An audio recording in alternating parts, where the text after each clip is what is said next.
Boa noite a todos, sejam bem-vindos à live exclusiva da Afocap, sempre com conteúdo pensado e desenvolvido para produtores rurais. Meu nome é Silvio Viel e eu sou o gerente do Departamento Técnico Agronômico da Afocap, a Associação dos Fornecedores de Cana de Piracicaba. Eu quero aproveitar o momento para pedir que todos se inscrevam em nossas redes sociais, que apertem o sininho para não perder nenhuma novidade e deem like na nossa live. Hoje teremos o prazer de conversar sobre o que fazer para obter um canavial com alta produtividade, com um dos grandes pesquisadores do setor, o professor Dr. Paulo Figueiredo. Professor Paulo Figueiredo é engenheiro agrônomo, mestre e doutor pela UFLA, que é a Universidade Federal de Lavras, realizou o pós-doutoramento na UFV, Universidade Federal de Viçosa, foi coordenador de implantação e diretor-geral da Unesp de Dracena, de 2003 a 2019. Atualmente é livre docente e ministra disciplinas nas seguintes áreas: cultura da cana-de-açúcar e fisiologia vegetal. É membro permanente do programa de pós-graduação de agronomia da Unesp de Ilha Solteira.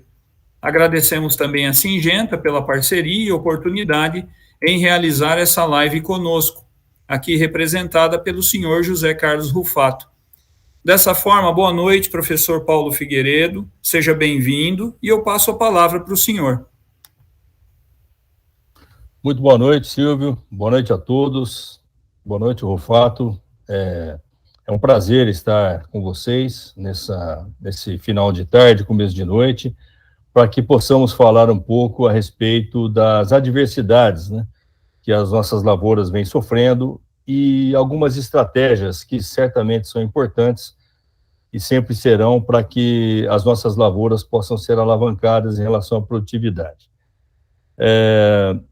Eu vou projetar minha tela, pode ser? Por favor, me orientem se está tudo ok.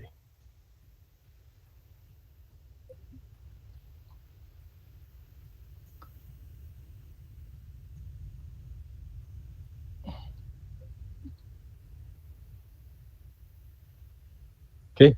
Tá ok. Tá ok, a tela de apresentação? Okay? Tá ok. Então, eu gostaria muito de agradecer mais uma vez à Afocap, na presença do Silvio Viel, que é um dos coordenadores, dos organizadores do evento, e dizer da alegria de estar aqui com vocês e espero poder ajudar com informações que julgo que são importantes. Como já foi dito, eu sou o professor Paulo Figueiredo, eu sou da Unesp de Dracena. A Unesp é uma das instituições públicas do estado de São Paulo, que juntamente com as suas irmãs USP e Unicamp respondem por aproximadamente metade da pesquisa desenvolvida no Brasil. Então é de muita responsabilidade o trabalho que vem sendo feito pela Universidade Estadual Paulista, porque tem ajudado não só os alunos em relação ao ensino, à extensão, mas também à pesquisa. E hoje nós vamos falar um pouquinho de algumas tecnologias que são decorrentes de trabalhos de pesquisa. Como foi destacado, eu sou da FCAT, que é a Faculdade de Ciências Agrárias e Tecnológicas, que fica em Dracena, oeste do estado de São Paulo, mais proximamente do Mato Grosso. Estamos entre Araçatuba e Presidente Prudente, na região do oeste paulista, e a Faculdade de Ciências Agrárias e Tecnológicas de Dracena surgiu há aproximadamente 20 anos e estamos lá contribuindo com ensino, pesquisa e extensão. Aqui é para que os senhores tenham uma ideia do campus, né, da Unesp de Dracena, e que a gente tem muito orgulho de exibir. É um campus novo, porém muito eficiente, que tem trazido grandes resultados para o setor, particularmente para o setor agropecuário. Eu sou engenheiro agrônomo, como já foi destacado, e trabalho com duas linhas bastante destacadas no nosso meio, né, que são cana-de-açúcar e fisiologia vegetal. E, por força do trabalho, uno as duas matérias em torno da fisiologia da produção da cana. E é isso que nós vamos falar um pouco hoje, e espero poder contribuir com essas informações. Quando a gente observa a planta de cana-de-açúcar, claro que nós sabemos que o clima é uma peça fundamental. Estamos agora dentro de um período onde as lavouras estão apresentando agora uma retomada de crescimento em resposta aos principais pilares presentes no clima: luz, temperatura e umidade. A luz, uma oferta cada vez maior, né, a Terra se aproximando do Sol cada vez mais, então a qualidade da luz está aumentando. Isso é importante? Muito importante, porque quem faz todo o papel fotossintético são as plantas. E elas fazem essa fotossíntese a partir do impacto da luz nas folhas de cana-de-açúcar. Então é fundamental que as plantas tenham condições plenas de recebimento de luz para que as folhas, a partir de uma molécula muito importante chamada clorofila, que dá esse pigmento verde que nós enxergamos nas plantas, particularmente na cana-de-açúcar, essas moléculas de clorofila, essas partículas de clorofila, começam a se agitar e vão produzir um composto muito importante, que é a glicose. A partir dessa glicose produzida nas plantas, produzida nas folhas, essa glicose vai sendo alocada por toda a planta, vai sendo aportada para a planta, e a planta vai crescendo, produzindo seus tecidos, produzindo suas células, produzindo seus órgãos, como folhas, caules, raízes, e a planta vai crescendo. Tudo a partir do impacto da luz para a geração do processo fotossintético. Então, o clima, de fato, é muito importante. Com essa aproximação da Terra em relação ao Sol, também a temperatura vai aumentando, e as plantas vão entrando numa zona de maior possibilidade de reações químicas, pela elevação relativa de temperatura. Então, luz, temperatura, e um outro pilar importante, umidade. E agora, felizmente, estamos num período onde a umidade está voltando e possibilitando com que as plantas possam crescer e se desenvolver. Eu costumo dizer para os meus alunos que sem umidade não tem conversa. Ou seja, a planta não consegue se desenvolver porque o primeiro passo para que as células que compõem os seres vivos, inclusive a cana-de-açúcar, o primeiro passo para que essas células entrem em divisão celular e, portanto, o organismo cresça, é a presença de água. Então, a célula precisa de água para que ela possa crescer, se desenvolver e até mesmo entrar em divisão celular. Então, o clima tem uma função muito importante. O solo, obviamente, é a estrutura que permite com que essas reações aconteçam. E, portanto, a partir do solo, a maior carga nutricional é fornecida e a planta tem a sua estrutura alicerçada no solo. Controle de plantas daninhas também muito importante, porque as plantas daninhas, obviamente, roubam produtividade. Então, as plantas daninhas, nós temos que ter sempre uma atenção, porque elas competem, obviamente, com as culturas. Em relação ao gás carbônico, qual a importância do gás carbônico? O gás carbônico está no ar. Então, para a ocorrência do processo fotossintético, esse gás carbônico tem que entrar na planta. E as plantas daninhas, obviamente, são competidoras dos nutrientes que estão no solo, no próprio ambiente, do oxigênio que está ali no microclima, onde a planta se encontra. Então, as plantas daninhas têm que ser controladas adequadamente. A nutrição é muito importante, tanto via solo quanto via foliar, e, portanto, a planta vai construindo o seu banco de nutrientes. O controle de pragas como um todo, também muito importante, porque as pragas, elas querem o que nós queremos também. Elas querem alimento, elas querem ter um local para reprodução. Então, a planta funciona como um grande hospedeiro e, portanto, as pragas passam a se alimentar juntamente com as doenças e, portanto, promover uma queda de produtividade em sua presença.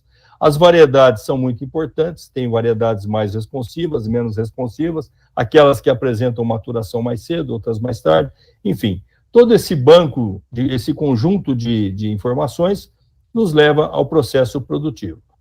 O que aconteceu nesse ano de 2021? Foi um ano muito difícil para todo o setor, todos têm acompanhado muito, e um ano de muitos desafios.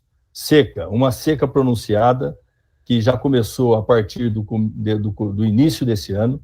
Essa seca, inclusive, que nós tivemos uma falta de umidade no período entre fevereiro e março, isso até mesmo, de certo modo, auxiliou para que nós não tivéssemos um florescimento muito difuso, né? Muito profuso, né? Tivemos um florescimento difuso, mas foi um período difícil, né? De muita falta de umidade, um déficit hídrico muito acentuado, então as plantas apresentaram uma maior dificuldade para crescimento e desenvolvimento.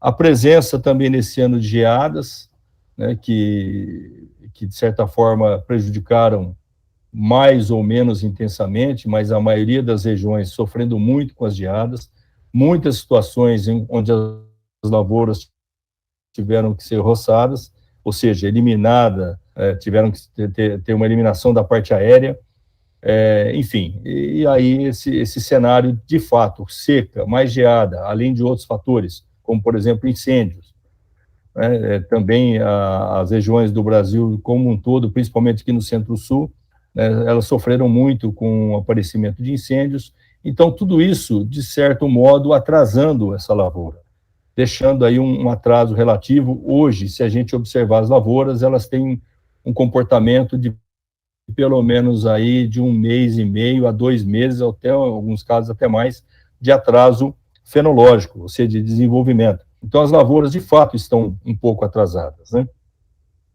Pragas e doenças. Então, sempre esses dois fatores, né, que consomem material vegetal de uma forma ou outra, trazendo prejuízos para as lavouras. Então, diante desse cenário difícil, desafiador, o que fazer para que nós possamos pensar melhor já em relação ao ano que vem? Todos nós sabemos que a safra do ano que vem já começa agora. Na verdade, ela já começou a partir da rebrota ou do plantio. Então, o que fazer para que essa lavoura possa se desenvolver melhor? Claro que nós estamos falando de condições plenas para o processo fotossintético, porque, na verdade, quem vai fazer todo esse desenvolvimento, esse crescimento, são as plantas, a partir do processo fotossintético, a partir do impacto da luz nas folhas, que vão gerar glicose, e essas glicoses serão aportadas para o crescimento e desenvolvimento, como nós falamos. Então, de fato, todo esse cenário trazendo impactos fisiológicos importantes. Mas um ponto que nós temos que nos lembrar é que, a partir da fotossíntese, tudo vai acontecer na planta. A partir da fotossíntese, a glicose vai ser produzida, vai ser destinada para translocação, ou seja, sai das folhas essa glicose na forma de sacarose, e essa sacarose começa a ser acumulada nos culmos. Já é o começo da construção da safra seguinte em relação à colheita de colmos. Essa glicose produzida na fotossíntese vai produzindo substâncias de defesa, nós chamamos de metabolismo secundário, por exemplo, antibióticos, fenóis, enfim, elementos de defesa da planta, tudo a partir da glicose. A partir da glicose, há a produção de, por exemplo, amido para uma reserva vegetal, para que o vegetal possa respirar. Então, a partir da fotossíntese, todas as moléculas de glicose vão sendo destinadas para a estruturação da planta. Inclusive, vai estruturando a planta. Paredes celulares, as folhas, as raízes, os caules vão sendo construídos a partir de glicose. Inclusive outros compostos, como proteínas, lipídios, vitaminas, todos eles vêm de derivações da glicose. Mas a planta precisa sobreviver, ela precisa viver, ela precisa respirar, como qualquer ser vivo. Então, todo ser vivo respira, inclusive a cana-de-açúcar. E ela respira o quê? Glicose. Então, parte dessa glicose que foi produzida na fotossíntese vai ter que ser destinada para a respiração. A partir do momento que a planta para de respirar, é porque ela não vive mais, a planta morreu. A partir do momento que a planta para de fazer definitivamente fotossíntese, ela também morreu. Então, a vida da planta é produzir glicose pela fotossíntese, a partir do impacto da luz nas folhas, e consumir essa glicose no seu crescimento e desenvolvimento, inclusive para a respiração. Mas é importante nós nos lembrarmos que a cana-de-açúcar é uma planta acumuladora de sacarose. O que é a sacarose? São moléculas de glicose e frutose, que é uma irmã gêmea da glicose, e que se formam, as duas se unem para formar a sacarose, que é um composto mais estável, é um açúcar de armazenamento, que é o que nós queremos que a planta vá acumulando para que chegue no próximo ciclo no seu maior potencial. Um ponto importante que nós temos que destacar, o que significa construir o BRICS? Eu tenho usado esse termo com uma certa frequência, né, nas reuniões que temos feito com as usinas, no sentido de trazer essa reflexão. O que significa construir o BRICS? Aliás, o que é o BRICS? Né? Então, o BRICS é o teor de sólidos que estão dissolvidos na água. Que água? A água que está contida na cana-de-açúcar. Essa água contida na cana-de-açúcar, mais o BRICS, que são os sólidos solúveis nessa água, representam o caldo. Então, o que é o caldo da cana? Água mais os sólidos solúveis, que são os BRICS. Do que mais é feita a cana? Dos sólidos insolúveis, que são as fibras, que sobram do processo de moagem pela indústria. Então, as fibras são sólidos insolúveis, o BRICS são sólidos solúveis e a água compõe para fechar esse processo. Então, da onde que vêm os açúcares? Os açúcares na forma de sacarose que nós queremos. Os açúcares, eles estão contidos na água, mas eles não são fibras. Então, os açúcares estão dentro do BRICS. Qual que é a importância de nós sempre focarmos na construção do BRICS? Quanto maior for o meu BRICS, por ocasião da colheita, e ao longo de todo o ciclo, mas culminando na colheita, quanto maior for o BRICS, maior a possibilidade de açúcares que eu tenho, maior a possibilidade de POL que eu tenho, que é o termo técnico para sacarose. Então, a nossa intenção é sempre buscar a melhor condição para a planta, para que ela possa jogar para dentro dela, as melhores condições de construção dos sólidos solúveis. E de onde vem esses sólidos solúveis? Vem do gás carbônico, que está no ar, que entra pelo processo fotossintético, vem dos nutrientes que estão no solo ou que são fornecidos via foliar. Então, é muito importante que a planta tenha condições de jogar para dentro dela sólidos solúveis, para que ela tenha um BRICS competente, para que aí sim ela tenha um açúcar competente. Então, nós temos que ajudar a planta para que ela consiga produzir o máximo possível o seu BRICS, o seu teor de sólidos solúveis. Uma pergunta que eu sempre gosto de destacar, essa planta pequena que está brotando, né, ela tem muita água, tem muita proteína, tem muito amido, que é uma reserva rápida vegetal, para que a planta possa viver, possa respirar. Mas uma pergunta interessante, qual que é o ATR dessa planta? E nós temos várias dessas plantas agora nas nossas lavouras, algumas, felizmente, num porte maior. Mas qual que é o ATR dessa planta? Certamente muito baixo. Por que é muito baixo? Porque agora não é hora de acúmulo de sacarose. Agora é hora do acúmulo de proteínas. Por quê? As proteínas, elas são muito importantes para um alto metabolismo. Indivíduos mais jovens têm relativamente um teor de proteína maior, porque a sua atividade metabólica é maior. Indivíduos mais velhos, isso vale para cana-de-açúcar também, têm uma atividade fisiológica menor, portanto, um teor de proteínas menor. Então, se a planta, nesse estágio mais jovem, tem muitas proteínas, certamente ela vai ter menos sacarose. Se na fase de colheita ela tem mais sacarose, ela tem menos proteínas. Então, agora, nessa fase de crescimento e desenvolvimento, que é justamente nesses períodos de novembro, dezembro, janeiro, fevereiro, março, abril, e paro por aqui, por quê? A partir de abril, o Sol já está mais distante, a Terra está mais distante do Sol, a temperatura mais baixa, menor teor de umidade, menor temperatura, o metabolismo já é de acabamento e, portanto, maior teor de açúcares na forma de sacarose, menor teor de proteína. Então, agora é hora da proteína. agora nesse momento que nós estamos vivendo. E um ponto que eu gosto de destacar é: proteína não conversa com sacarose. Se tem muita proteína, menos sacarose. Se tem muita sacarose, menos proteína. Como é a hora da proteína, é hora de um elemento muito importante. Vejam bem, esse broto que está aparecendo, atividade metabólica muito alta. Aqui dentro existe um embrião que está se desenvolvendo e crescendo. E precisa de uma atividade metabólica muito alta. Precisa de muitas proteínas. E o teor de sacarose? Baixíssimo. Por isso que na colheita, quando nós entramos com material que tem muita brotação lateral, tem muito brotão, muita parte verde, o ATR cai. Por quê? Porque essa parte nova tem muita coisa, menos sacarose. Tem pouca sacarose, muita proteína. O teor relativo de proteínas cai. Então, agora é a hora do nitrogênio. O nitrogênio, ele, para que possa atuar de forma adequada, outros elementos também são importantes, outros nutrientes são importantes.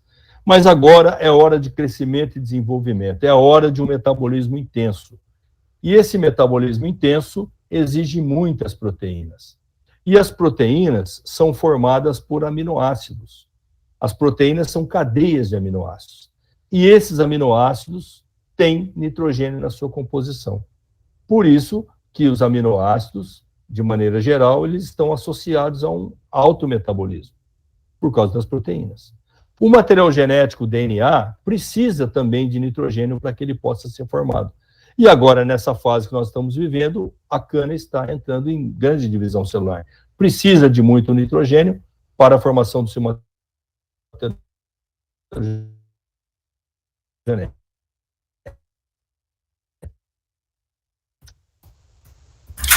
Professor Paulo, deu uma travada na sua fala aí. Se o senhor quiser voltar a falar. Para energia da planta. Alô? Vocês estão me ouvindo? Professor, se o senhor puder voltar esse raciocínio, deu uma travadinha na tua fala. Ok, do nitrogênio? A Positivo. partir de qual momento? Positivo, nitrogênio. Ok. O nitrogênio, pessoal, ele é muito importante nessa fase agora de grande crescimento e desenvolvimento, porque ele aparece em pelo menos 3 situações importantes. Na constituição das proteínas. As proteínas são formadas por aminoácidos. Então, os aminoácidos têm nitrogênio na sua composição. O material genético, o DNA, para que a célula entre em divisão celular,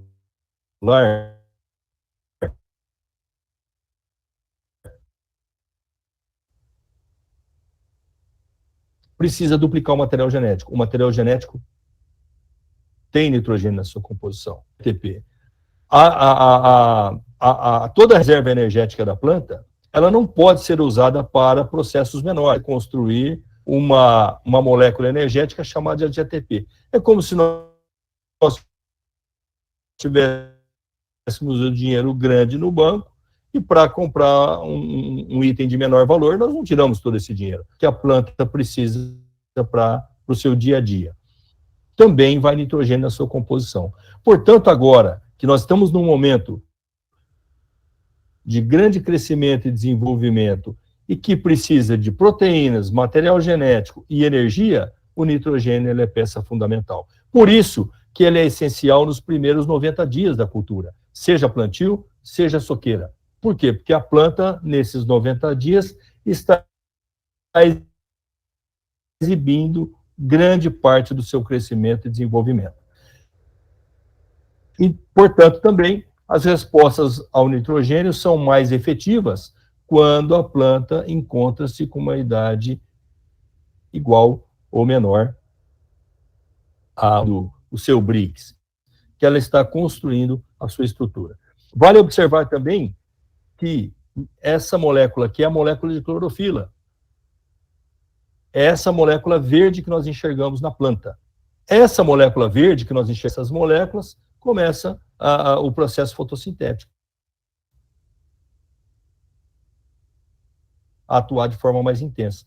Olha que interessante. Quem que está como átomo central da molécula de clorofila? O magnésio. Porém, Depois do magnésio, nós temos quatro átomos de nitrogênio. Então, o nitrogênio também é importante na formação da clorofila, que vai gerar todo o processo fotossintético.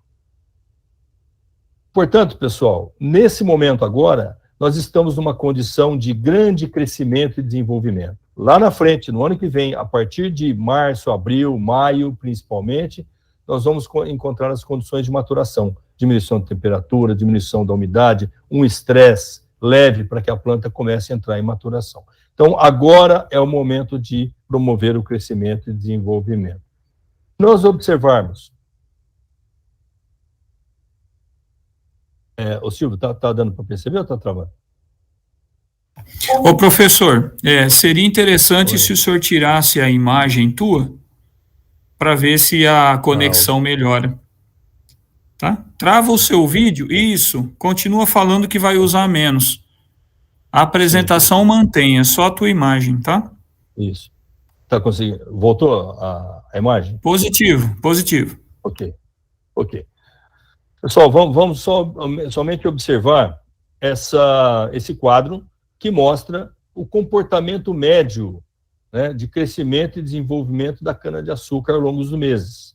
Então, aqui nós temos, na verdade, tá um engano aqui é maio a julho, nós temos um crescimento acumulado em torno de 9 toneladas, em agosto menos, 2 toneladas, setembro 5, outubro já começa um crescimento mais pronunciado, 12 toneladas em média por mês do canavial. Novembro 17, dezembro vai crescendo, enfim. Esse é um grande período de crescimento e desenvolvimento. Depois, a partir de abril, o crescimento pelas questões ambientais começa a ser reduzido novamente. Então, a hora de fornecer condições para esse canavial crescer e se desenvolver é agora. Então, quais elementos são importantes? Na verdade, todos.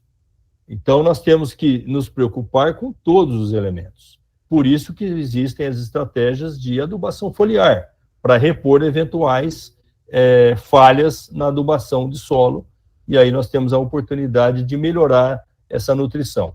Então, todos são importantes: nitrogênio, enxofre, ferro, cálcio, fósforo, potássio, cobre, zinco, boro, manganês, molibdênio, magnésio, todos são importantes. Mas quando isso? Agora, em outubro, em novembro. Não, eu quero fazer duas adubações foliares, por exemplo, ainda dentro do mês de janeiro ou até mês de fevereiro, que os meses ainda estão quentes e a resposta é rápida. Então, é um olhar técnico em cima dessa adubação foliar quando ela existir. A partir de abril, maio, já existe uma visão para pré-maturação, para preparar essa cana para maturação. Não são os mesmos elementos. Vamos pensar alguns que são mais específicos, que vão facilitar a formação de sacarose. Eu destacaria os 4: potássio, magnésio, boro e fósforo. São elementos importantes que eu chamo de elementos de terminação. Então, a planta vai fazer seu acabamento para a formação da sacarose o máximo possível. E nesse período, as estratégias de crescimento e desenvolvimento, elas têm que ser mais observadas.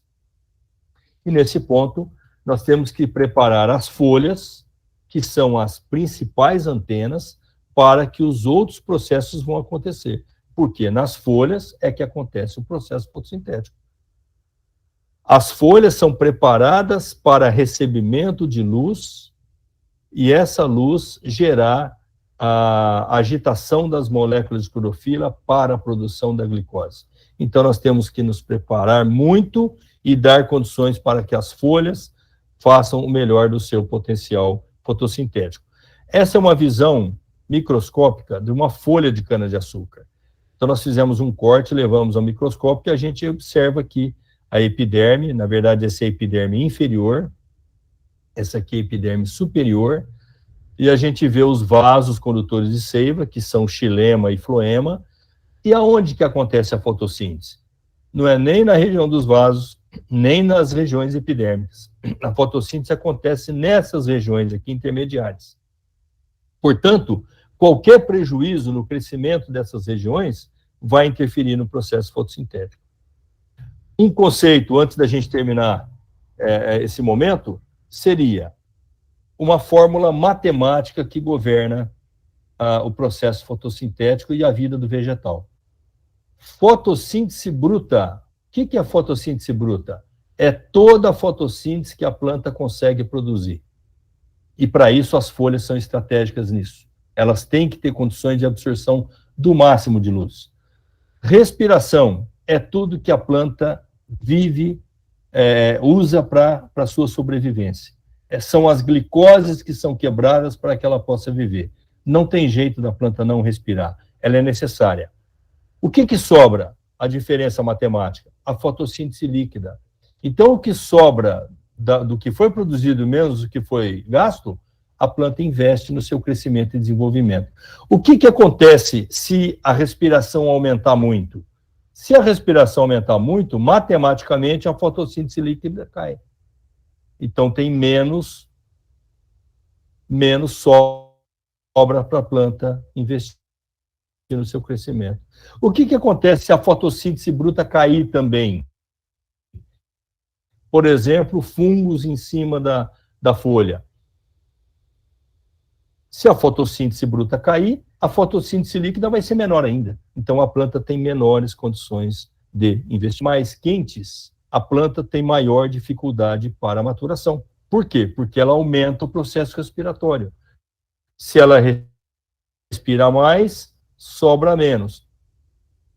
Por exemplo, sobra menos para a formação de sacarose. Uma curiosidade. E aqui a gente vê, por exemplo, a ferrugem. Por toda a superfície foliar. Obviamente, essa mancha foliar vai interferir diretamente no processo fotossintético, prejudicando a planta respire mais para combater a doença, a fotossíntese líquida vai cair. A planta certamente vai crescer menos nessas condições. Ok? Então, para a gente e finalizando essa parte, aqui uma visão de outra fungos. Eles aparecem nessa região epidérmica e vão entrando nas folhas, portanto, prejudicando o impacto da luz, prejudicando a formação de glicose, prejudicando a formação de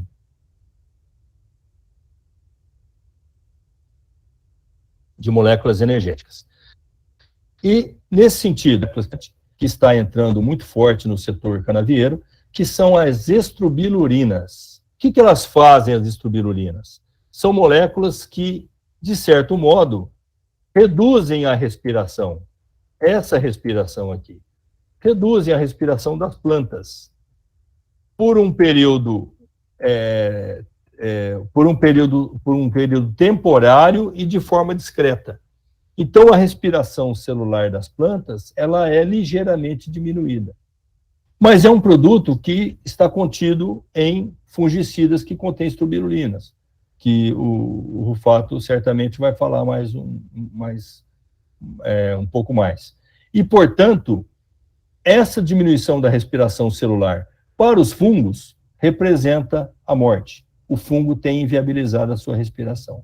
Para as plantas, representa uma economia de energia, porque glicoses que seriam destinadas para a respiração não vão ser mais, e elas sobram nas plantas. O que as plantas fazem nesse momento com essas glicoses? Alocam essas glicoses para o crescimento e desenvolvimento, e as plantas começam a responder em produção de massa. Daí o efeito de aumento de TSH, por uma economia de glicoses que não foram utilizadas na respiração celular. Então, alguns efeitos importantes da estrobilurina, além de uma maior sobra de glicoses, é o aproveitamento do nitrogênio interno da planta. Então, a planta melhora seu aproveitamento do nitrogênio. O nitrogênio sendo alocado, inclusive, para a clorofila. Então, elas provocam um efeito verde. A planta fica mais verde, até porque fica com maior teor de clorofila. Se ela fica mais verde, ela pode contribuir mais com o processo. Professor. E, por fim, como as estrobilulinas, elas promovem uma economia na respiração da planta, para o fungo não. Para o fungo representa a morte, porque inviabiliza a respiração, mas para a planta uma economia, há uma maior sobra de fotossíntese líquida e, portanto, mais matéria seca acumulada. A planta responde em TCH, principalmente se a estubilina estiver presente agora nessas fases de grande crescimento e desenvolvimento. Era isso que eu queria finalizar, Silvio, e deixar esse banco de informações para que a gente possa, mais adiante, discutir e tirar algumas dúvidas, se elas existirem. Ok, professor. Eu agradeço a ótima contribuição do professor Paulo Figueiredo, né, nesse tema, e nós seguiremos agora com a apresentação do senhor José Carlos Rufato. O Rufato é engenheiro agrônomo formado pela Universidade Federal de São Carlos, né, UFSCar, do campus de Arara, e possui MBA em gestão de agronegócios na Unitoledo e está cursando uma pós-graduação em proteção de cultivos na Unesp de Botucatu. Dessa forma, boa noite, Rufato, seja bem-vindo, passo a palavra a você, é um prazer tê-lo conosco. Boa noite, Silvio, o prazer é meu. Queria falar primeiramente que é uma honra estar com o Dr. Paulo Figueiredo aqui, esse profissional aí de tão alto gabarito, então para mim é uma honra aqui estar participando dessa live aqui junto com ele, agradecer ele, e agradecer muito a FOCAP, né, essa instituição fantástica, né, que tem um trabalho muito nobre, que é transferir tecnologia aí aos seus associados. Então eu sei do trabalho que vocês fazem aí, para que eles sempre realmente ganhem a produtividade, para que gerem uma condição sustentável de produção. Então, parabéns, Silvio, e muito obrigado por estar aqui hoje, viabilizando essa live aí. E, claro, né, não deixar de agradecer a todos os técnicos, né, vocês e produtores que estão aqui conosco aqui na live. Então, muito obrigado mesmo. Eu vou projetar minha tela aqui, para que a gente compartilhe algumas informações também, do ponto de vista do uso, né, dos fungicidas aqui para incrementar a produtividade em cana-de-açúcar. Tá? Espero que esteja tudo bem. Caso tenha algum problema aí, vocês vão me falando, né? O Silvio já me apresentou, fico na área de desenvolvimento de mercado da Syngenta. Eu queria passar algumas informações bem aqui interessantes e importantes para vocês, né? Deixa eu colocar um apontador aqui para facilitar. A gente tem realmente uma situação, né? O Paulo comentou aí de forma bastante sábia, né? Do ponto de vista do que a gente tinha de planejamento de produtividade aqui no Centro-Sul, né, alguma coisa perto aqui de 84 toneladas, né, por hectare, e algumas situações que esse ano nos trouxe, né, de diminuição dessa produtividade, principalmente aqui com relação ao clima, que impactou bastante os canaviais nossos aqui, principalmente no Centro-Sul, né. Então a gente deve alcançar aí uma produtividade em torno aí de algo perto de 12% a menos nessa safra, né, por conta aí da seca, né, geadas e fogo, né, incêndio, né. Então a gente teve situações aqui bastante complicadas aqui, que trouxe, né, um desafio, né, bastante grande para os produtores de cana, né, onde a gente está inserido, né. Então a gente tem esse primeiro cenário, porém a gente tem, né, um cenário de mercado bastante, vamos dizer, instigante, né, para quem está na produção, né, vocês têm percebido, né, a gente tem projetar essa safra aqui no ATR, aqui próximo, né, de valor aqui de 1,13, e uma projeção, né, para a próxima safra em alguma coisa aí perto de 1,31, são níveis históricos, né, de preço de cana. Então isso nos traz uma oportunidade bastante grande, né, e isso obviamente está refletido aqui muito, né, pelos preços e patamares do açúcar, né, no mercado internacional, que estão viabilizando essas rentabilidades aqui para o produtor de cana brasileiro, e também as precificações aqui quando a gente olha para o etanol, olhando para frente. Então a gente tem um desafio, que é uma cana menor, de menor produtividade, de dificuldade de fechamento, né, de entrelinha, né, todo mundo está vivendo um pouco disso, porém, né, uma grande oportunidade que está aqui nesse slide, que para quem conseguir, né, e tiver condições de ter uma boa produtividade, nós vamos ter uma remuneração bastante atrativa. Então é o ano realmente da gente conseguir fazer um push, né, nessa produtividade da cana-de-açúcar, né. A cana já está lá, já está plantada, né, está em desenvolvimento.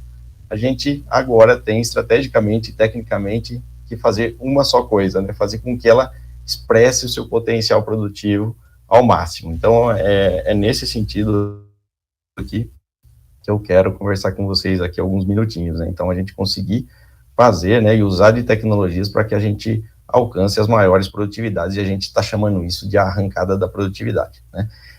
Esse cenário aqui é um pouco do que o Paulo comentou. Então, o que é isso aqui, né? É o desenvolvimento, vamos dizer, o acúmulo de produtividade da cana, né, ao longo do ano, e a gente percebe que as maiores porcentagens de ganho de tonelada, né, que por mês, né, que foi o que o professor já apresentou aqui, estão realmente agora. A partir de novembro agora até março, nós temos uma condição de desenvolvimento vegetativo da cana, ou seja, ela vai formar praticamente 70% do potencial de produtividade da próxima safra vai estar sendo formado agora. Então, a gente tem que, nesse momento, tomar muito cuidado com relação à proteção desse canavial e, ao mesmo tempo, tentar utilizar de tecnologias para que a gente consiga alcançar o máximo do potencial produtivo desse canavial. Então, a estratégia é essa e a hora é agora, né?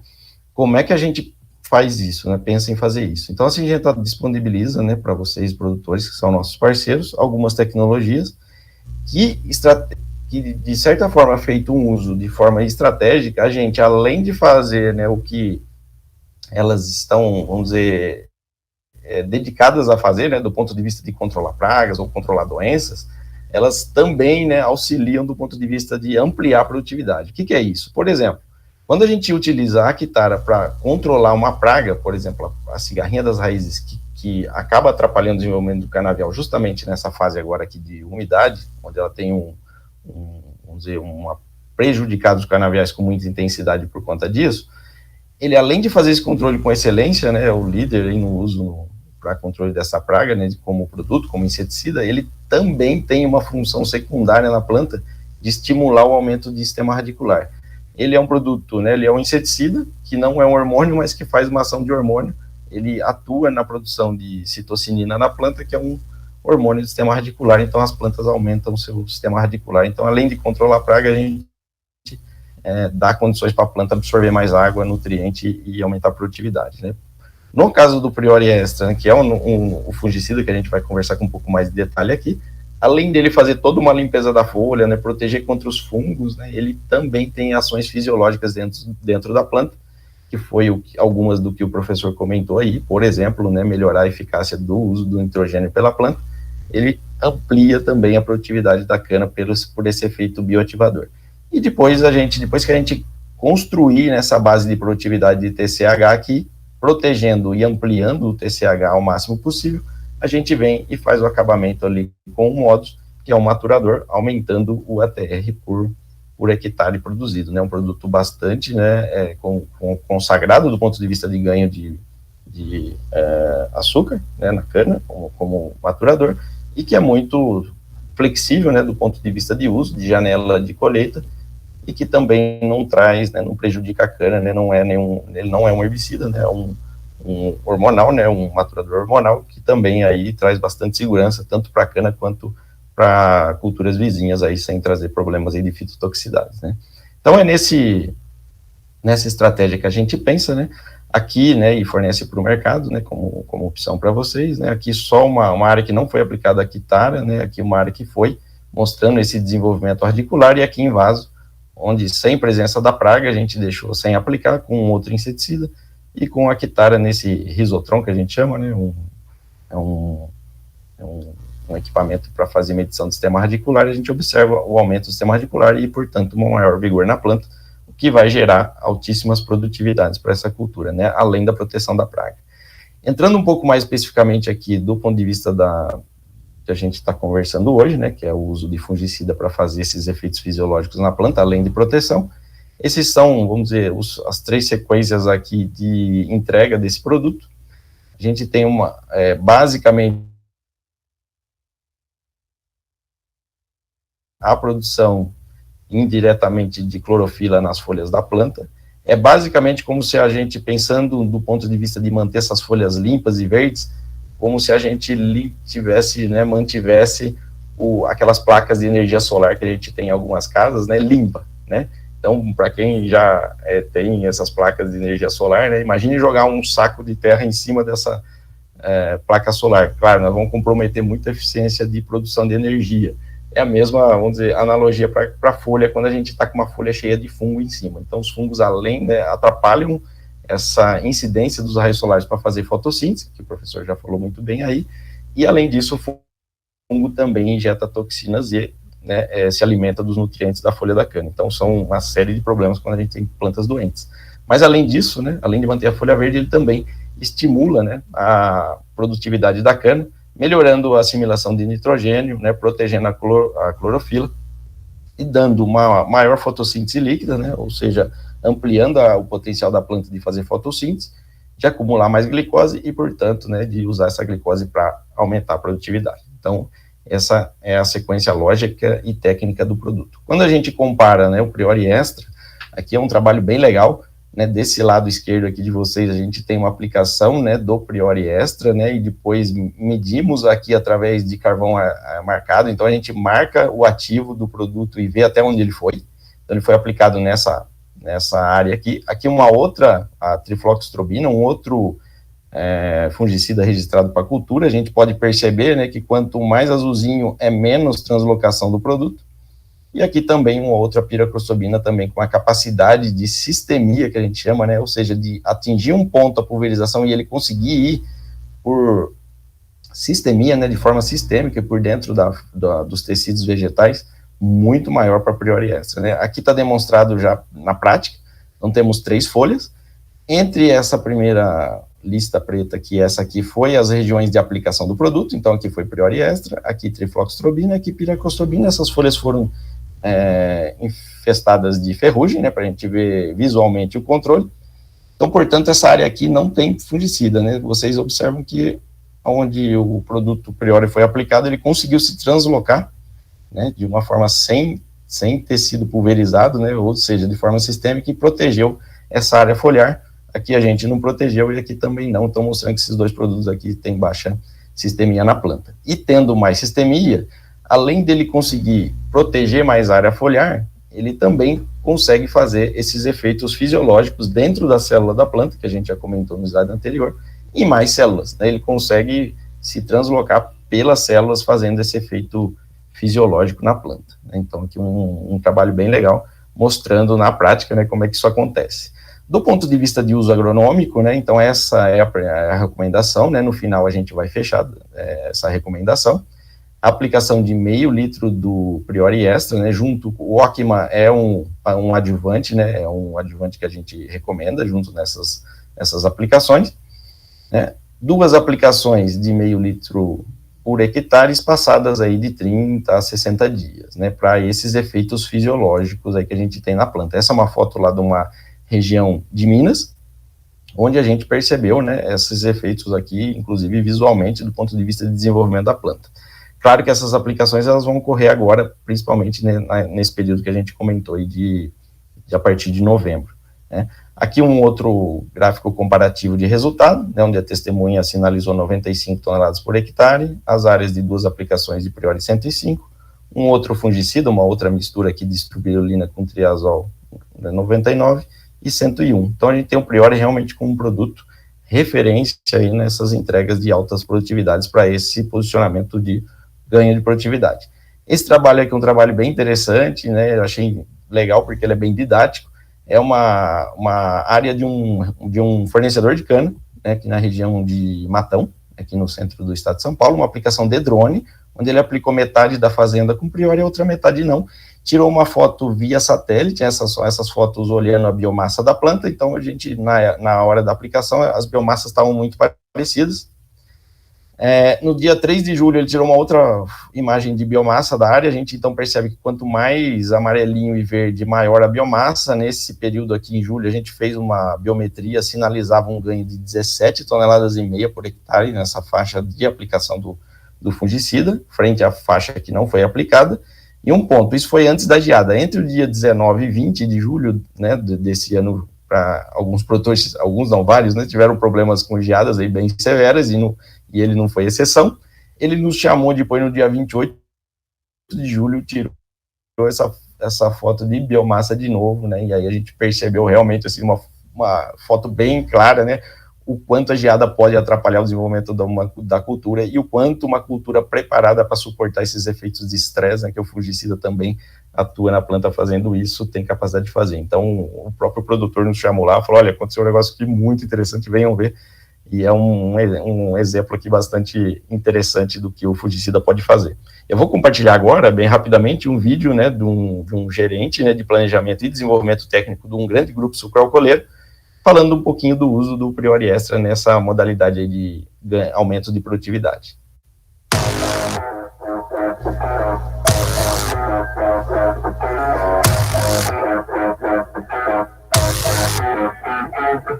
Nosso trabalho, pessoal, começou em 2017 e a gente escolheu 2 variedades, RB 867515 e CTC4. Por que nós escolhemos essas variedades? Nós vínhamos vindo de anos um tratamento de ferrugem alaranjada e a gente falou, como é que é o comportamento do Priori em variedades que não dão ferrugem? Então, de posse dessa escolha, nós falamos, vamos ver como é que vai ser o resultado. A média de 3 experimentos que nós montamos em 2017 foi de 10 toneladas de ganho por hectare. Isso chamou muita atenção nossa, e aí em 2018 nós já começamos a adotar o produto comercialmente. Na média, nós tivemos 8 toneladas de ganho de produtividade agrícola. E isso chamou bastante atenção nossa, ele reduz a respiração, mesmo de forma transitória, principalmente das células, né? E aí o balanço final acaba sendo positivo em relação a uma área não tratada. E nós víamos isso claramente nas áreas testemunha, comparando com as áreas tratadas. As áreas tratadas tinham um vigor de planta melhor e com mais folha, e normalmente aí com 4, 5 folhas a mais de uma mesma planta que não tinha recebido o Priori. Diante disso, a partir de dezembro, a gente começa a aplicar o Priori, e daí 30 dias a gente faz a segunda aplicação do Priori. É um produto tranquilo para trabalhar, nós adotamos esse produto na companhia, e hoje ele já faz parte do nosso manejo agronômico com relação às nossas práticas agrícolas.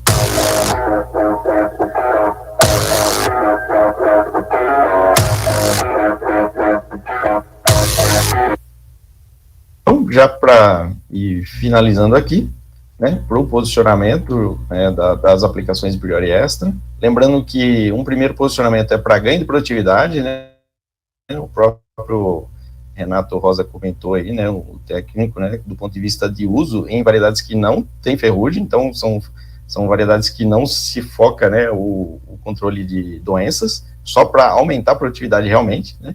Essas aplicações elas podem ocorrer uma primeira aplicação, 30 a 60 dias depois da segunda aplicação. Claro que as médias aí vão ficar de aplicações entre 30 e 45 dias. E também, né, no controle de doenças, né, tanto as primárias, né, que a gente chama com a ferrugem marrom, laranjada, o Priori Extra é o único produto com registro para mancha anelar e parda também.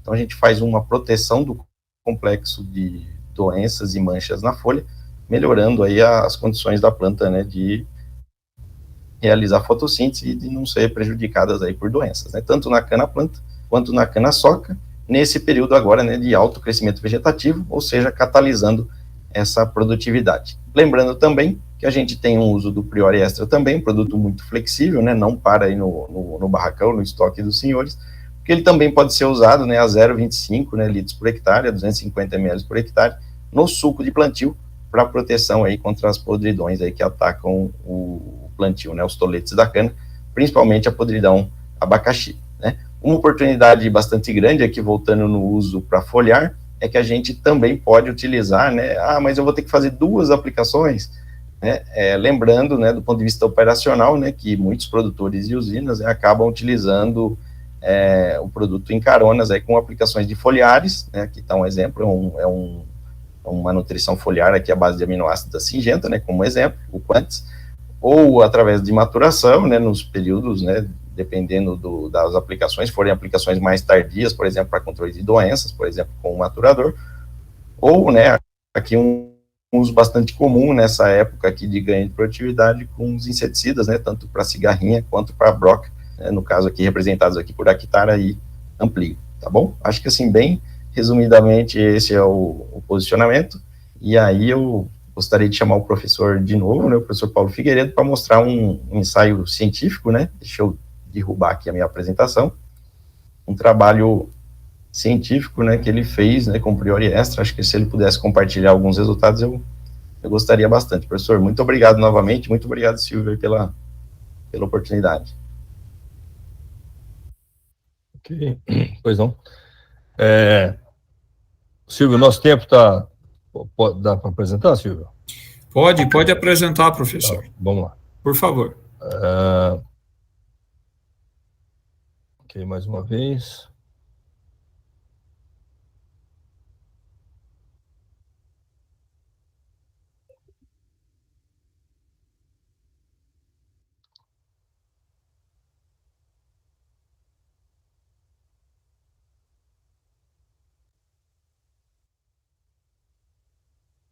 Vocês estão vendo a minha tela, por favor? Positivo. Ok. Deixa eu tirar a minha imagem aqui.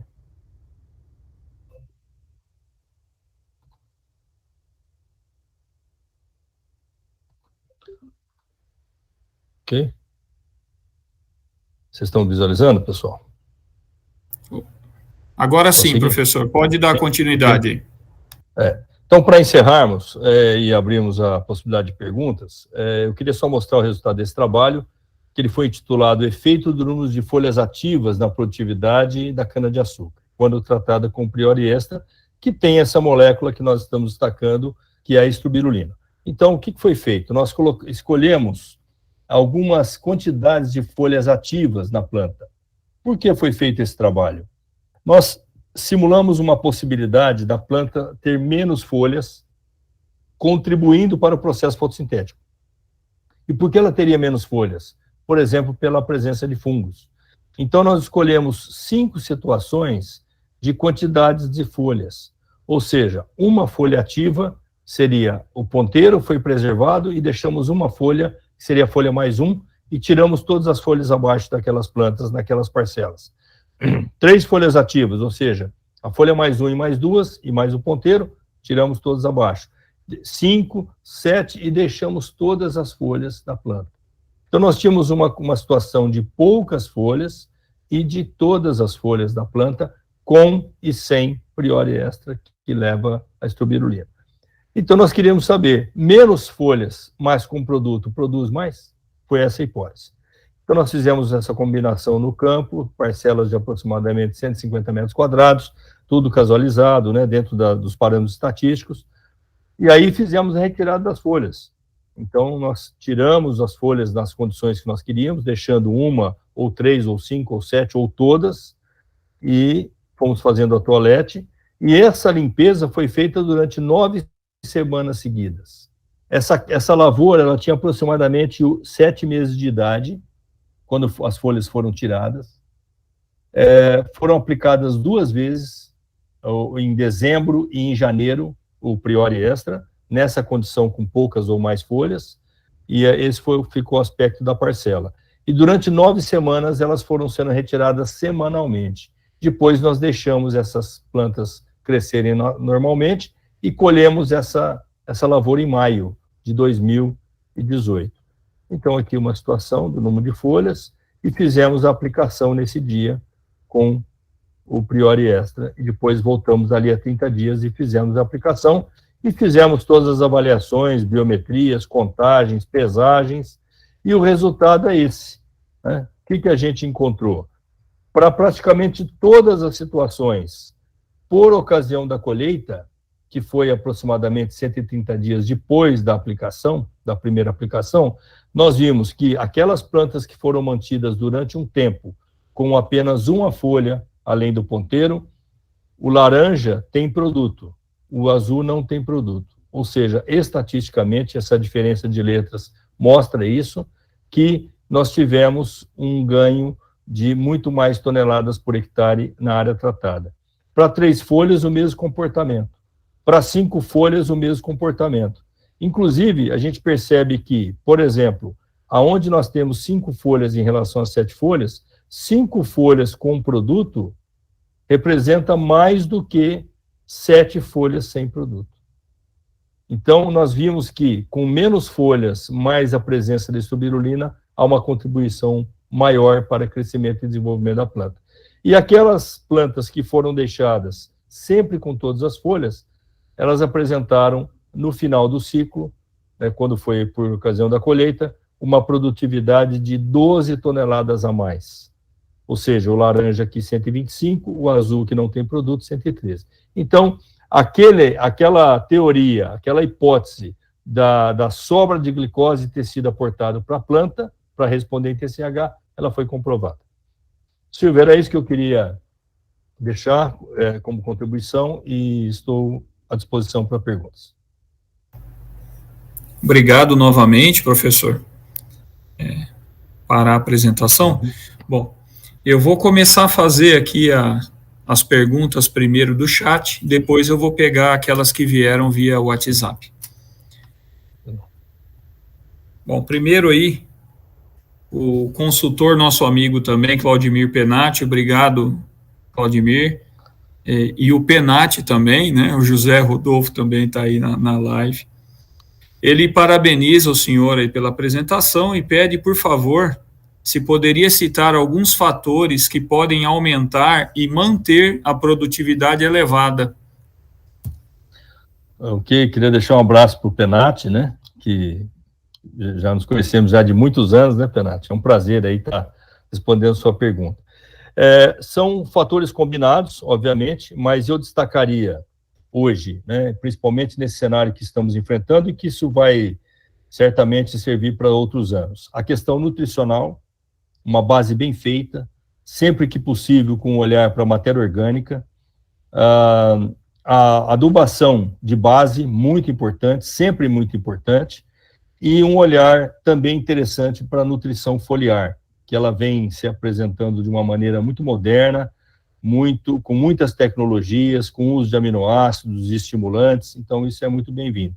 Mas eu não poderia deixar de destacar essa tecnologia que nós trouxemos hoje, que vem ganhando assim um crescimento muito grande, e eu particularmente fico muito feliz por isso, porque tenho conseguido ajudar a trazer a atenção para esse fato, que é o uso da isobirulina como um fator de crescimento. O Rufato citou uma frase que eu também gosto muito.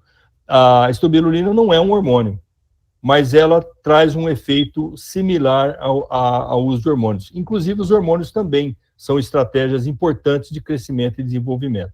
Então, eu sugiro que esses pilares sejam olhados cada vez com mais cuidado, porque nós temos possibilidades de uso dessas ferramentas e cada vez com mais critério, mas essa produtividade certamente vem. E para finalizar, por ocasião da colheita, certamente um uso muito racional e responsável dos maturadores, mas que certamente também são uma ferramenta que traz um grande retorno econômico. Ok. A outra pergunta aqui é o seguinte: a competição por mato é um dos fatores que comprometem o desenvolvimento da cultura. Quais os cuidados aí que devo ter, então, quanto ao uso dos herbicidas? Um pouco, né, falando de produção, e o mato, então, retira a produção, o senhor citou no início, né? Exato. Em relação às plantas daninhas, nessa visão que nós trouxemos hoje, elas são detratoras, né? Elas são eliminadoras de BRICS, né? Diretamente, né? E não só BRICS, também de aporte de glicose para o crescimento da planta. Então, a planta cresce menos, desenvolve menos folhas, desenvolve menos capacidade fotossintética, então a planta perde como um todo. Claro, os cuidados em relação ao uso de herbicidas, primeiro, a escolha do herbicida adequado, aplicação na época adequada, nas condições adequadas, e particularmente em relação à fitotoxicidade. Porque a fitotoxicidade, um conceito que eu sempre trago para os meus alunos é o seguinte: a planta, numa condição de estresse, ela geralmente se recupera, mas a planta dificilmente, ou na verdade nunca, ela recupera o que ela perdeu, porque o crescimento ele é um fator irreversível. Então a planta, sob uma condição de estresse, ela não tem condições de recuperar aquilo que ela perdeu, e sim ela apenas se recuperar, e geralmente se recupera. Então, esse cuidado com o estresse, ele é muito importante, porque um estresse, ele custa muito para a planta. Nessa visão que conversamos hoje, o estresse custa moléculas de glicose, que a planta tem que forçosamente gastar para se defender. E se está indo para substâncias de defesa, certamente não estão indo para crescimento e desenvolvimento. Então, eu destacaria a escolha correta e o posicionamento correto dos herbicidas para que nós possamos evitar essa perda efetiva aí do estresse. Ótimo, professor. Para intercalar, vou passar uma pergunta para o Rufato, pode ser? Claro. Então, Rufato, qual a melhor época para aplicar o fungicida visando o aumento de produção? Perfeita essa pergunta, né? Muito pertinente, aliás. Então, felizmente, nós estamos na época de início de uso, né? A gente observou tanto naquela tabela que o professor apresentou, quanto naquele gráfico que eu coloquei, que agora, novembro, né, a gente tem uma intensidade aí de desenvolvimento vegetativo muito forte. E os fungicidas, eles contribuem muito, né, para proteger ela nesse momento e catalisar esse crescimento, né? Então, a gente, tecnicamente, faz esse nível de posicionamento. Então, uma aplicação a partir de novembro agora, intercalada aí entre 30 a 60 dias, né, para quem começou agora essas aplicações, a gente tem resultados aí de produtividades médios aí na ordem de 12 toneladas só pelo uso do fungicida. Então, a época realmente é agora, nesse período de crescimento vegetativo muito forte. Eu gostei muito daquela tabela que o professor apresentou ali, de um trabalho de 10 anos, né, medindo esse crescimento vegetativo, né, ao longo de 10 anos, e em média a gente percebeu que no mês que vem, que é dezembro, e fevereiro, né, no mês sequente, é 1 tonelada por dia quase de ganho de massa. Então, assim, a gente não pode perder nada nesses 2 meses, portanto, a cana tem que estar preparada e limpa, né, as folhas limpas e sem senescer, sem mancha, para ganhar essa 1 tonelada por dia aí via fotossíntese. Então, agora é a hora de proteger essa cana, né, fazer as aplicações agora para que ela realmente possa expressar um maior ganho de potencial de produção que vai ocorrer, né, de agora até março. Tá? Ok. Voltando para o professor, o uso do fungicida para ganho de produção também tem expectativa de alteração no ATR? Excelente pergunta, Silvio. Teoricamente, sim, o ATR ele pode ser melhorado porque a construção do BRICS, que começa, como eu falei, desde o início da retomada de crescimento ou do plantio, tem como objetivo aumentar o teor de solutos solúveis, né, que são sólidos solúveis, que é o BRICS, inclusive o POL, que é o açúcar, que é a sacarose. Nesse trabalho que eu mostrei, nós não encontramos diferença significativa para o teor de açúcares. Mas, potencialmente, dependendo dos tratos que a lavoura vem sofrendo, vem recebendo, pode haver, sim, uma destinação desses açúcares que estão sendo acumulados para sacarose. Então, não é incomum nós encontrarmos uma diferença para a ATR, com o uso da tecnologia. Então, primeiramente, como o momento agora é de construção, a planta certamente vai alocar para esse fim. Mais adiante, pode ser que a planta, dependendo de outros fatores, possa também apresentar uma resposta em relação à ATR. É possível. Ok. Um abraço aí para o Benedito Silva, né, o carneiro da ML Agrícola, trabalhou conosco, agora está em outra empresa. Bom, tem outra pergunta aqui. Em relação a variedades resistentes a ferrugens e que possuem uma boa sanidade foliar, os maiores ganhos se dão com a aplicação de fungicida ou hormônios foliares? Para mim, a pergunta, pode ser? Olha, essa pergunta é muito interessante mesmo. Variedades resistentes. Devo aplicar o fungicida? Bom, se nós tivermos a visão para crescimento e desenvolvimento, e até encararmos isso como uma proteção da planta, sim, né, os ganhos de produtividade certamente virão por essa economia que a planta vai apresentar. Em relação ao uso de hormônios, são rotas diferentes. Aliás, eu gostaria de destacar as 3 rotas, né, principais. Dos hormônios, elas representam rotas específicas. Os nutrientes representam outras rotas dentro das plantas, dentro dos vegetais da planta. E a estrobirulina, pela economia de glicose, é uma outra rota, que lida diretamente com a respiração. Então, são rotas alternativas e, portanto, a escolha da tecnologia, na verdade, elas podem se somar e não são excludentes. Claro que elas podem não apresentar um resultado somatório. Por exemplo, hormônios 3 toneladas, nutrientes 4 toneladas. Não quer dizer que no total vai dar aquilo. Não, isso não é assim que a planta responde.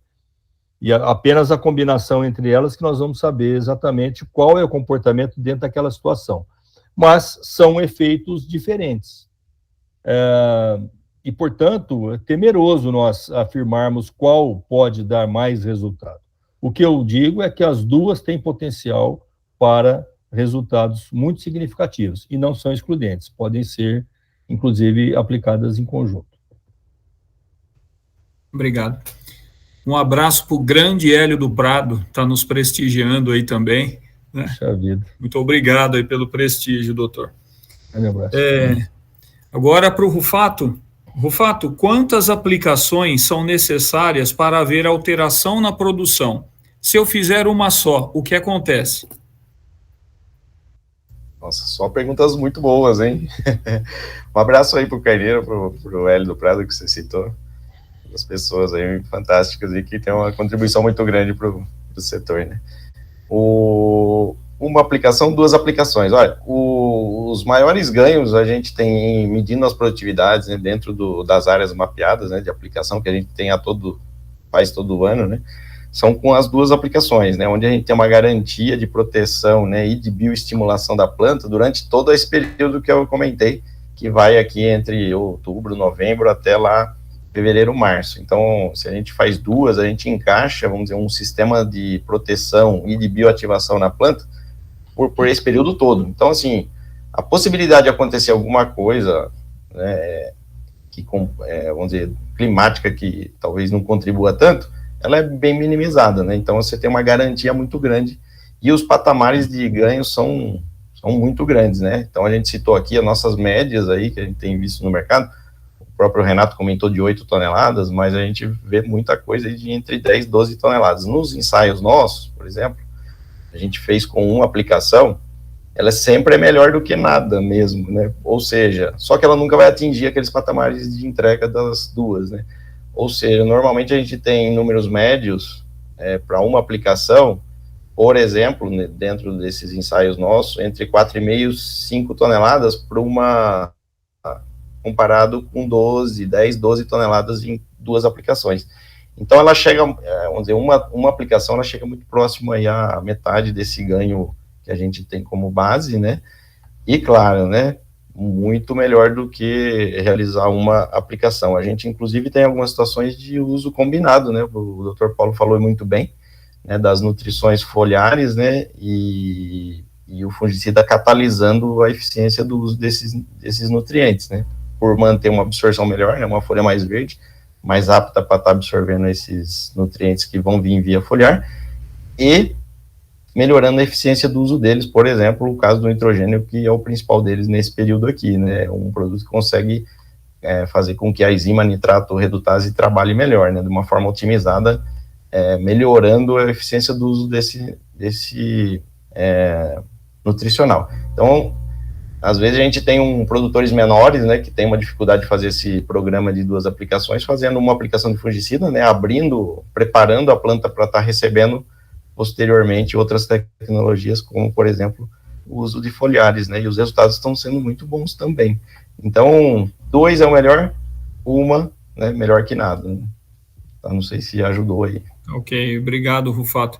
Inclusive, essa é uma pergunta que eu ia passar para o doutor Paulo. Paulo, se tiver algo a acrescentar, tá ok? São duas seguidas para ti agora. Posso aproveitar a aplicação do fungicida e colocar adubos foliares ou aminoácidos juntos? Pode. Pode, porque, como nós falamos, são rotas diferentes e eles podem se potencializar. Pode. Tá ok. A outra, quanto ao uso de maturadores, quanto tempo após a aplicação do fungicida eu posso usar o maturador?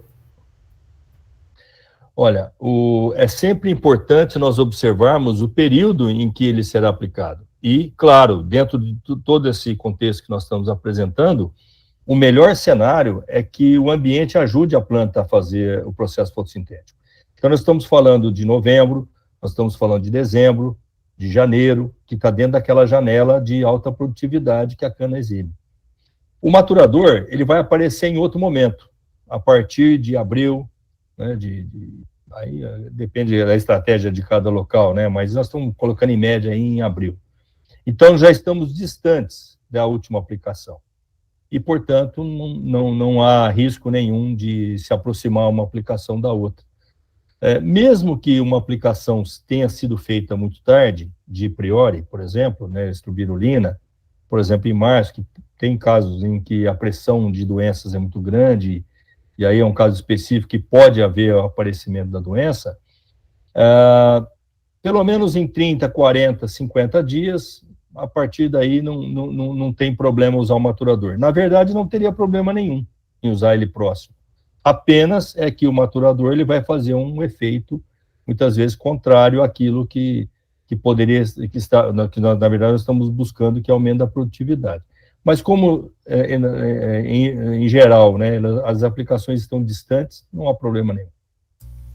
Se eu puder complementar só uma visão também, a gente, inclusive, dentro disso que o Dr. Paulo comentou, nós estamos até em alguns experimentos testando, checando, né, tentando ver a hipótese dele auxiliar, porque, como o professor falou, o fungicida gera uma economia na planta, né, e dependendo do momento que ela está, agora é vegetativa, ela vai usar essa economia para construir tecido e crescer.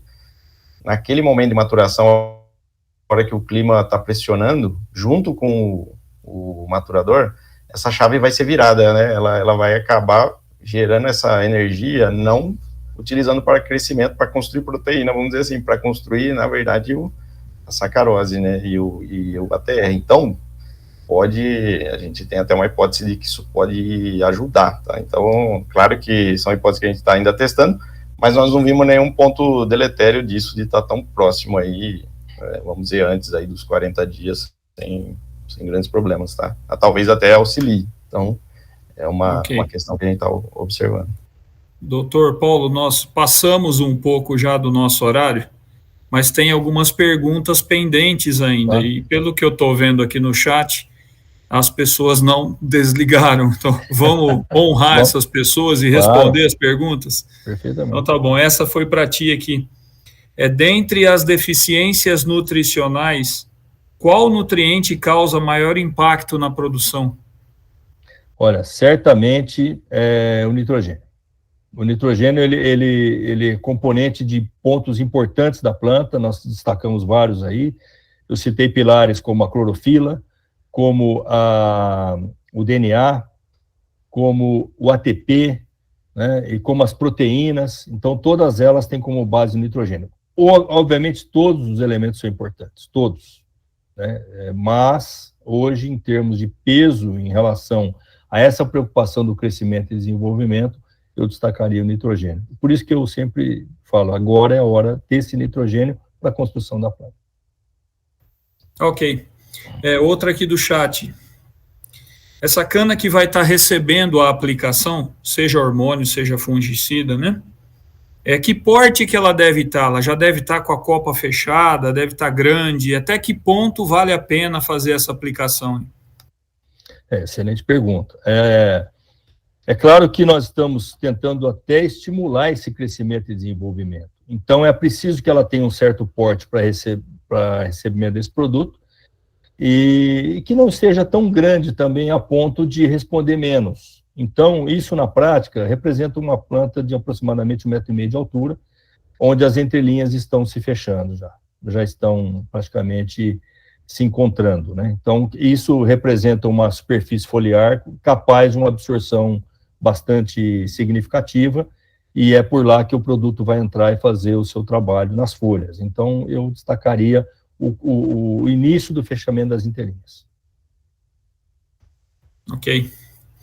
Grande Eduardo Molina, Danilo Serafim, abraço para vocês.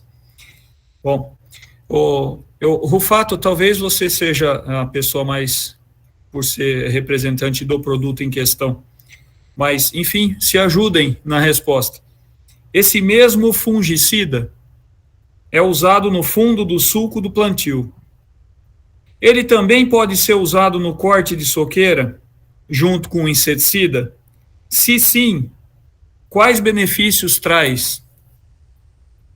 Olha, que legal, hein? Essa participação está muito boa e muito técnica, pelo que eu tenho visto. A gente está com esses protocolos a campo, viu, Silvio? E respondendo a pergunta, eu não vi quem fez aí, deu uma picada aqui na transmissão, mas é uma pergunta muito boa mesmo. Inclusive, a gente está com esses protocolos rodando, né, e aí confirmando o que a gente tem percebido já a campo, tanto visualmente, né, quanto em produtividade, em algumas áreas que a gente tem aplicado, vem nos surpreendendo, tá, esse uso no corte de soqueira. Então, a gente está, sim, né, fazendo isso, ainda não registramos o produto para isso, mas provavelmente a gente vai ter um caminho para isso, porque os resultados estão excelentes, né, as plantas realmente estão dando degrau aí em arranque de brotação, e tecnicamente isso está muito pautado, né, do ponto de vista aí por um lado de proteção, né, desse rizoma que está sendo,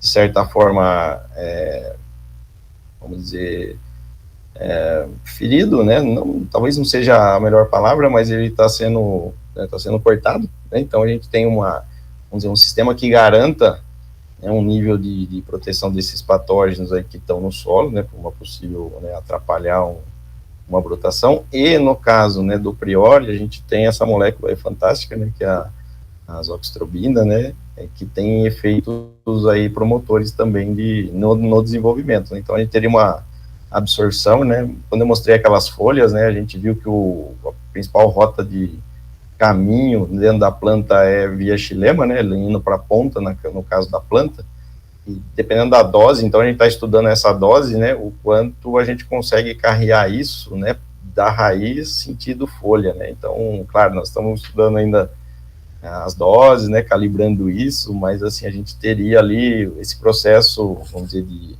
estímulo, né, de bioativação da planta já desde a brotação.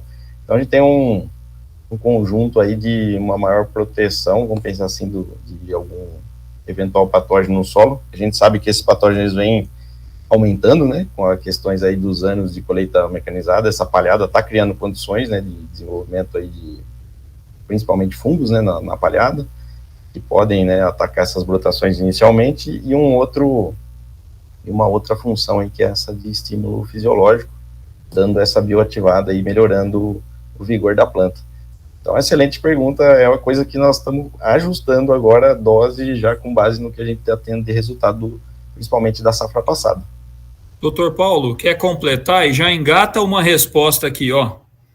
O fungicida tem alguma ação no desenvolvimento radicular quando aplicado no fundo do sulco do plantio? Talvez tenha ligação aí as perguntas.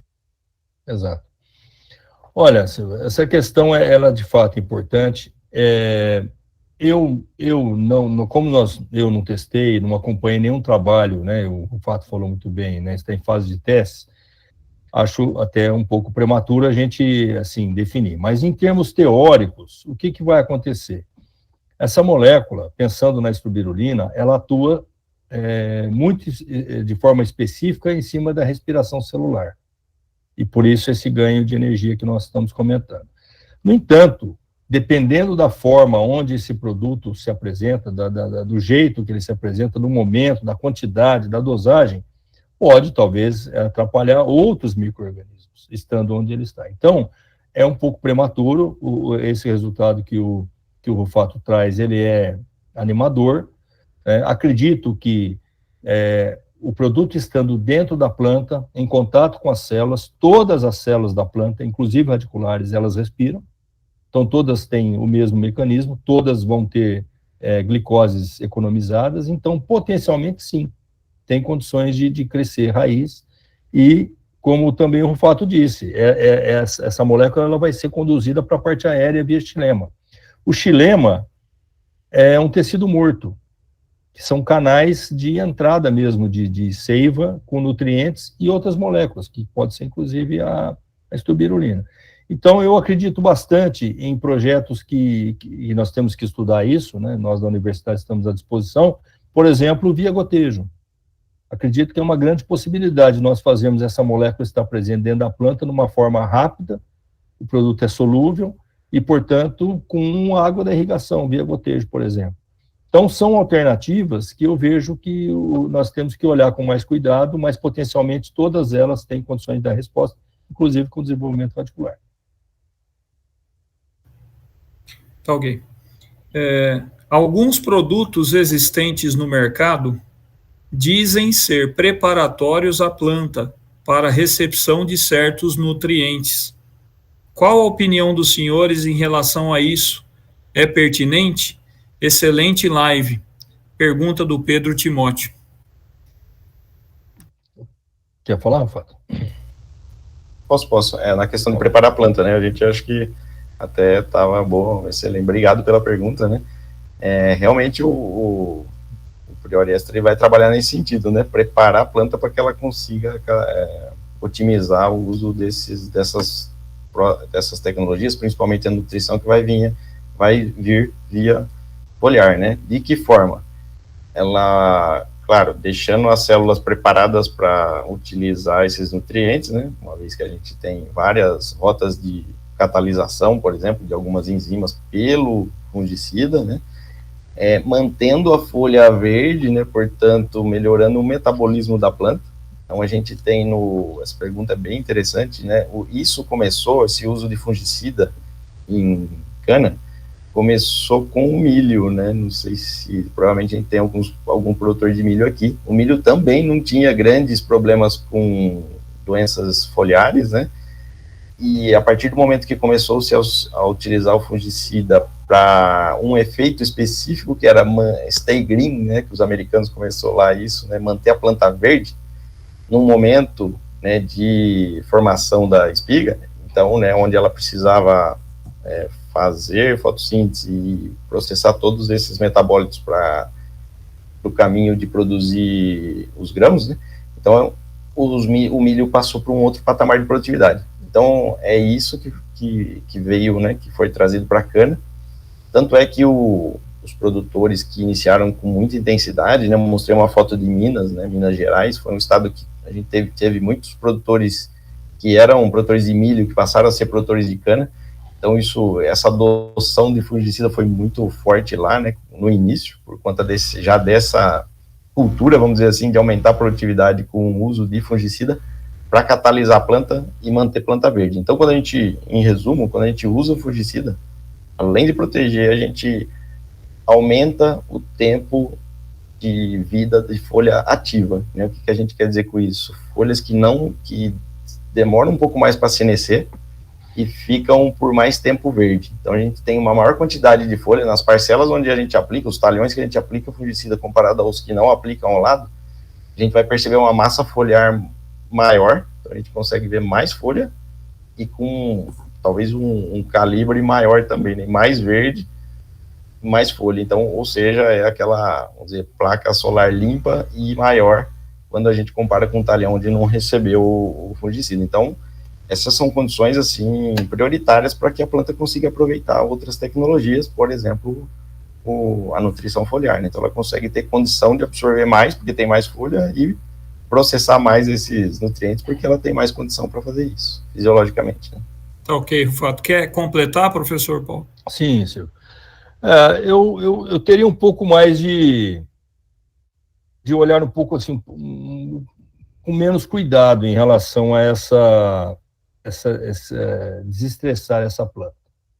Esse termo está sendo muito usado, essa prática está sendo muito usada, esse ano particularmente, a gente tem ouvido muito isso. Então, eu vou aplicar um hormônio, eu vou aplicar um aminoácido, para desestressar a planta, para depois entrar com o nutricional. Eu acho que em muitos casos, e particularmente esse ano, a gente pode, em alguns casos, estar perdendo tempo. Eu não vejo essa necessidade, em muitos casos, de desestressar e para depois entrar com o nutricional, por exemplo, ou outra ferramenta.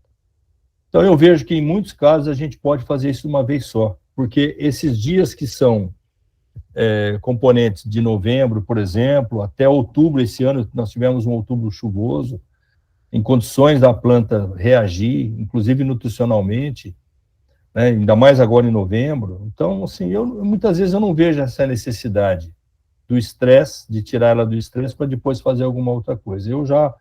Eu prefiro muitas vezes já fazer junto. Não deixar uma tecnologia para trás, não é isso, mas unir ferramentas, desde que, obviamente, se respeite caudas, produtos, compatibilidade, tudo isso, né? Dosagens, principalmente. Mas eu não enxergo, assim, essa necessidade de desestressar para depois entrar com uma nutrição, por exemplo, ou qualquer outra ferramenta. Então, mas é uma opção também, pode ser feito.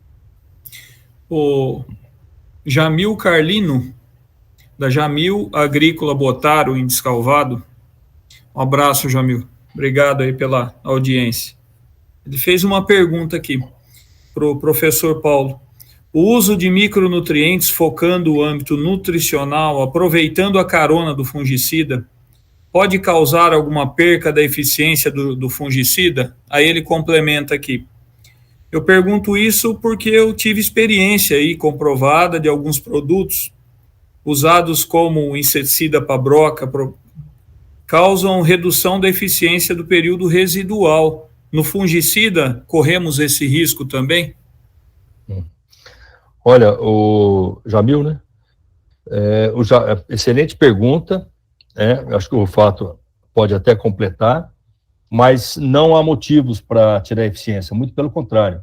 Há motivos para que haja uma melhora ainda na atuação dos dois. O nutriente, por ser outra rota, ele vai ajudar na construção da glicose. E a estrubirulina, em outra rota diferente, ela vai auxiliar na economia da glicose para ela ser utilizada. Então, são complementares. Quer contribuir? Não, concordo com a linha de pensamento, viu, Paulo, que você colocou. Tanto é que a gente não tem tido problema, né? Ainda não pegamos nenhuma situação um pouco mais crítica, mas lembro, né? Naquele posicionamento que eu coloquei, eu até citei nomes de produtos, né? Quantos, né? Que, olhando do ponto de vista de um nutricional, vamos dizer assim, que alguns a gente tem esses testes já feitos, né? De compatibilidade. Então, na maior parte dos casos, a gente não tem problema não, né? Claro que a gente sempre tem que buscar, né, essas empresas, pelas diferenças, né, nas formulações, talvez buscar um fornecedor idôneo aí de fertilizante, né, para que tenha uma formulação adequada aí para fazer esses tipos de misturas. Então, observando as questões de condutividade elétrica, pH, né, as questões de adjuvante para manter isso em suspensão, não ter decantação, né? Então, a gente pode ter algum tipo de problema? Pode, vai depender muito da qualidade desse fertilizante, e aí a gente está disponível também para dar esse suporte aí a campo, porque a gente tem testes com alguns deles, mas o Paulo falou bem, na maior grande parte dos casos a gente não tem um problema, e inclusive várias das aplicações hoje vai junto. Tá? Ok, obrigado, Fato. O Rogério Ferreira faz um comentário aqui, ele é funcionário da FOCAP também, tem experiência com milho. Hoje no milho são 3 aplicações, dependendo do ano, pode se dobrar. Então, muito bem colocada a explicação. Tá? Tem só mais uma pergunta, doutor Paulo, para a gente encerrar, para não estender muito aí na live, já passamos bastante do horário, mas é que a discussão tá boa, não dá vontade de parar aqui, mas aproveitar o momento. Mas vamos deixar essa como última aqui. Quais as doenças que são controladas pela aplicação do fungicida? Ele segura carvão, controla coletótrico? Quais as doenças que ele controla e aquelas que a gente pode ter uma expectativa, uma perspectiva de dar certo aí? Ok, eu vou responder e gostaria até que o Rufato completasse, até porque eles detêm a bula e a recomendação. Mas são as ferrugens, né, as manchas foliares, essas sim, existe a bula para recomendação do fungicida como um todo. Então, agora, para carvão, não, acho que não tem a bula, né, e não é tão eficiente, talvez uma interferência ou outra, mas eu não vou me aventurar nisso, acho que não, e coletótipo também não. Então, talvez, eu acho até que tem trabalhos que estão sendo desenvolvidos, acredito até que uma linha que possa, amanhã a gente ter uma resposta mais segura, mas hoje eu ficaria no âmbito das ferrugens e das manchas foliares. É isso. Rufato, como dizem, né? Num tweet, rapidinho, vamos completar essa. Não, acho que foi perfeita a colocação. Realmente, acho que o carvão é mais complicado, né? Porque a gente tem ali, a partir do momento que começa a ocorrer essas mudanças fisiológicas, né, na planta, né? Acho que a dificuldade é um pouco maior, porque a pressão normalmente desse inóculo e a suscetibilidade que a variedade tem para esse tipo de doença vai ser muito difícil, por mais que seja um fungicida, então aí é um pouco mais complicado. No caso de coletótrico, aquela podridão vermelha, né, que a gente, de como, a gente está estudando. O Priori Extra, por exemplo, em estudos de laboratório, né, onde a gente chama de screening, né, vai testando em placas, né, o potencial de controlar, ele sim controla. Então, agora, o que a gente já foi com isso para o campo, a gente tem percebido algumas tendências de áreas que receberam essas 2, 3 aplicações de níveis menores de incidência dessa doença, mas para recomendar ainda, a gente ainda está faltando ajustar doses e época de aplicação que não devem mudar um pouquinho, então ainda está em estudo, não temos nada em bula hoje, infelizmente ainda não conseguimos recomendar, tá? Tá, ok. Bom, agradecemos a participação de todos, né? Vários produtores rurais fazendo pergunta, pessoal de usina participando, presenças ilustres no meio da live, né? Isso é gratificante. E principalmente do professor Paulo Figueiredo, né, juntamente com a Syngenta, representada aí pelo José Rufato, em tornar, então, essa live aí possível, agregando conhecimento aí ao produtor rural e a todos nós que participamos. Professor Paulo, quer fazer considerações finais, hein? Sim, eu gostaria muito de agradecer, foi um prazer, foi uma alegria ver o formato que vocês conduzem, então eu estou muito feliz de ter participado, agradecer a Syngenta pelo convite, é um prazer estar com você também, o Fato, e dizer que estou à disposição sempre, a universidade precisa dessa parceria com vocês e certamente eu ficaria feliz de participar em outros momentos, ajudando de outra forma. Muito obrigado, Silvio. Rufato, quer fazer suas considerações? Quero sim, acho que obrigado mesmo pela oportunidade aqui, né, parabéns pelo trabalho, né, da FOCAP, né, levando tecnologia e informação para os seus associados, né? Isso é muito bom, poucas, né, instituições e profissionais têm essa visão, né? Então parabéns mesmo pela iniciativa, ao Paulo, né, por estar sempre nos ajudando aqui, nos orientando, né, tanto do ponto de vista aí de ajuste das tecnologias, quanto dos ensaios aí mais iniciais. Então, sem a universidade, a gente realmente teria uma dificuldade bastante grande de evoluir na pesquisa aqui no Brasil. E a todos aí que estão presentes aqui na live, né, é uma das tecnologias que a gente tem para o mercado, né, das N que vão chegar também, assim, a gente também investindo muito, né, no posicionamento, nas orientações e em novas tecnologias que estão chegando para o setor. Então eu quero agradecer aos nossos aí parceiros, produtores, e se colocar à disposição, né, a gente tem representantes comerciais, né, em todo o Brasil, né, espalhado, né, aqui nessa região um pouco, que ajudou até inclusive a organizar essa live, né, a gente tem o Gustavo Dressano, né, agradecer ele também, é o representante que fica em Piracicaba, e todos os outros representantes comerciais aí que estão nas outras regiões, tá bom? Obrigado, estamos sempre à disposição. Ok, obrigado, Rufato. Bom, agradeço especial aí ao professor Paulo, é sempre um prazer estar junto, discutindo esses assuntos que eu tenho bastante apreço, eu gosto muito de falar sobre isso. Agradecer ao pessoal da FOCAP que participou, a todo o time, né, que convidou o produtor rural, ao pessoal que fez aí a organização da live, aí, o Batista, o Guilherme, o Bruno, o pessoal sempre que está junto da gente. Agradecer também a Márcia, a Rafaela, ao Gabriel. Então, dessa forma, nós encerramos mais uma live exclusiva da AFOCAP. Agradecemos a presença de todos e boa noite a todos. Até a próxima. Boa noite.